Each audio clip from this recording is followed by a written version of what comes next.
കോൺഗ്രസിന്റെയും യൂത്ത് കോൺഗ്രസിന്റെയും അധ്യക്ഷന്മാർ മന്ത്രിയായതോടെ സംസ്ഥാന സംഘടന അനാസ്ഥം. പുതിയ പ്രസിഡന്റുമാരെ കണ്ടെത്താൻ വൈകുന്നതിൽ കടുത്ത അതൃപ്തിയിലാണ് ഒരു വിഭാഗം. UDF യോഗം എന്ന് ചേരുമെന്നോ ബോർഡ് കോർപ്പറേഷൻ നിയമനങ്ങൾ എപ്പോൾ നടക്കുമെന്നോ ആർക്കും അറിയില്ല. വിവരങ്ങളുമായി അമൽ തേനമ്പറമ്പിൽ ചേരുന്നുണ്ട്. അമൽ, ഗുഡ് മോർണിംഗ്. ഈ നേതൃസ്ഥാനവുമായി ബന്ധപ്പെട്ട് ഇനി എന്നാണ് നിയമനം നടത്തുക എന്നത് പാർട്ടിക്കുള്ളിൽ തന്നെ പലരും ചർച്ച ചെയ്യുകയും ചെറിയ അസ്വാരസ്യങ്ങൾക്ക് വഴിവെക്കുകയും ഒക്കെ ചെയ്യുന്നുണ്ടല്ലോ. എന്നായിരിക്കും ഇനി ഇത്? കോൺഗ്രസിന്റെ നേതൃയോഗം ചേർന്നിട്ട് ഒരുപാട് നാളുകളായി. ഈ ഭരണം കിട്ടിയ ശേഷം പിന്നീട് എല്ലാം മെല്ലെ മെല്ലെ എന്നുള്ള നിലയ്ക്കാണ് കാര്യങ്ങൾ അങ്ങ് പോകുന്നത്.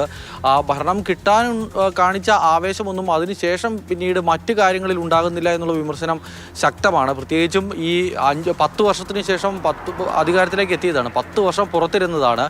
പ്രത്യേകിച്ച് എന്തെങ്കിലും സ്ഥാനമാനങ്ങളോ അല്ലെങ്കിൽ കാര്യമായ പദവിയിലേക്കൊന്നും എത്താൻ കഴിയാതെ പോയ ഒരു തലമുറ നേതാക്കളുണ്ട്. ആ നേതാക്കൾക്കൊക്കെ എവിടേക്കെങ്കിലുമൊക്കെ എത്താൻ പറ്റുന്ന ഒരു സമയമാണ് ഇതിപ്പോൾ.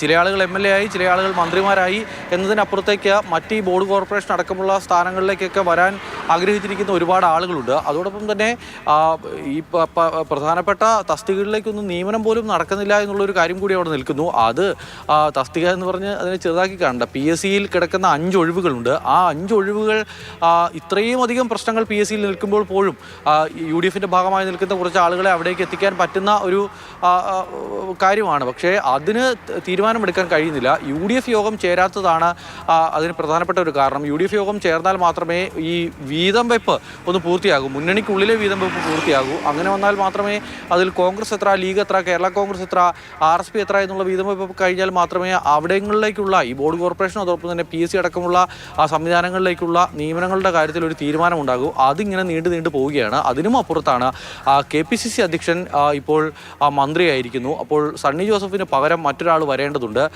സണ്ണി ജോസഫ് ഒഴിയാനുള്ള സന്നദ്ധതയൊക്കെ പറയുകയും ചെയ്തിരുന്നു. അപ്പോൾ പകരം ആര് എന്നുള്ള ചർച്ച സജീവമായി തന്നെ നടക്കുന്നു. അത് ആന്റോ ആന്റണി, ബെന്നി ബെഹനാൻ, അതോടൊപ്പം തന്നെ കൊടിക്കുന്നിൽ സുരേഷ്, ജോസഫ് വാഴക്കൻ, VS ശിവകുമാർ തുടങ്ങിയ പേരുകളൊക്കെ കേന്ദ്രീകരിച്ചുള്ള ചർച്ച നടക്കുന്നു. മാത്യു കുഴൽനാടൻ്റെ പേരും ഷാഫി പറമ്പലിൻ്റെ പേരും ഒക്കെ ചർച്ച ചെയ്യപ്പെടുന്നു.